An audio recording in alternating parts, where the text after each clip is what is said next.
Son günlər ölkə üzrə respirator virus infeksiyalarına yoluxma hallarında ciddi artım müşahidə olunur. Xəstəliyin bu cür geniş yayılması, xüsusilə də uşaqlar arasında daha çox qeydə alınması əhalini təşvişə salıb. Lakin mütəxəssislər payız-qış mövsümündə kəskin respirator virus infeksiyalarına yoluxma hallarının çoxalmasını epidemioloji qanuna uyğun hesab edirlər. Səhiyyə Nazirliyinin mütəxəssis eksperti həkim infeksionist Təyyar Eyvazov son zamanlar bu cür əlamətləri olan xəstələrdən götürülmüş yaxmalarda influenzanın A qrupuna rast gəlindiyini deyib. Həqiqətən də hər il olduğu kimi bu il də vəziyyət eyni təkrarlanır. Çünki bu qrip infeksiyası, o cümlədən digər respirator virus infeksiyaları, onlar fəsli xarakter daşıyır və onu da qeyd edək ki, məhz qrip üçün dekabr-fevral ayları ən pik nöqtə sayılır. Ümumiyyətlə 5 yaşın altında olan uşaqlar həssas, yəni risk qrupuna daxil olduğuna görə onlarda bu infeksiyanın ağır fəsadlı keçməsi ehtimalı var.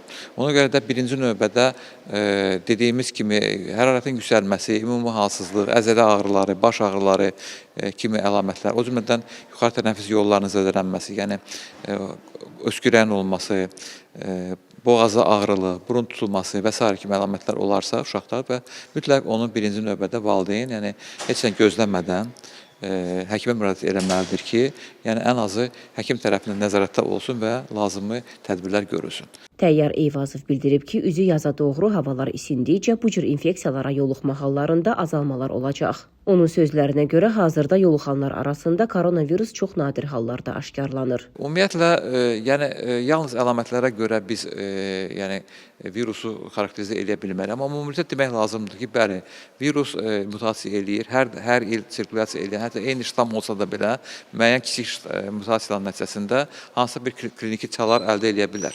Amma ümumiyyətlə demək lazımdır ki, qrip digər respirator virus infeksiyalarından onunla fərqlənir ki, bu daha kəskin başlayır. Yəni insan səhər durarkən özünü normal hiss edir, amma bir neçə saat ərzində hərarəti kəskin yüksəlir, güclü baş ağrıları olur, əzələ ağrıları olur və digər respirator əlamətlər. Yəni bu xəstəliyin gedişinə aid olan mənzərədir.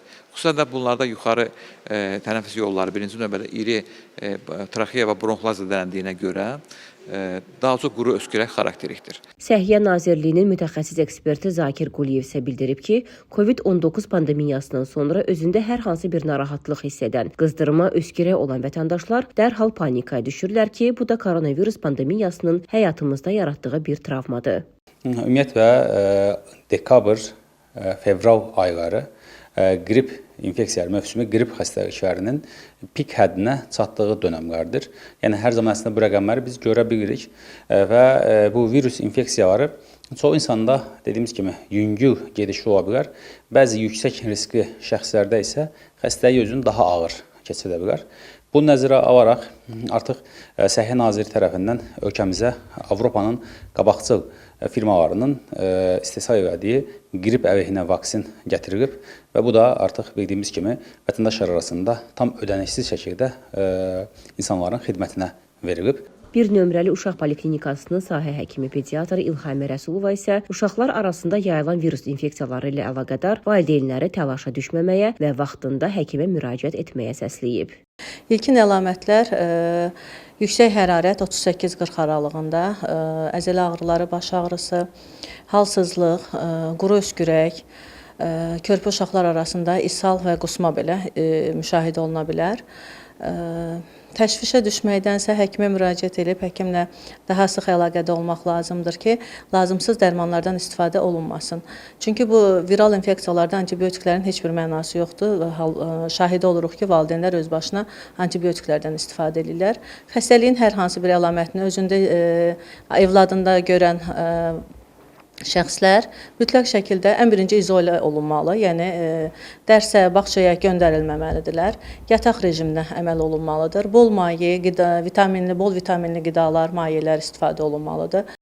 Pediatr əlavə edib ki, sağaldıqdan sonra uşaqların bərpa prosesi üçün qidalanmasına fikir vermək lazımdır. Qidalanmada fast foodlar əvəzinə evdə hazırlanmış bol vitaminli tərəvəzli suplar, içkilər istifadə edilməlidir.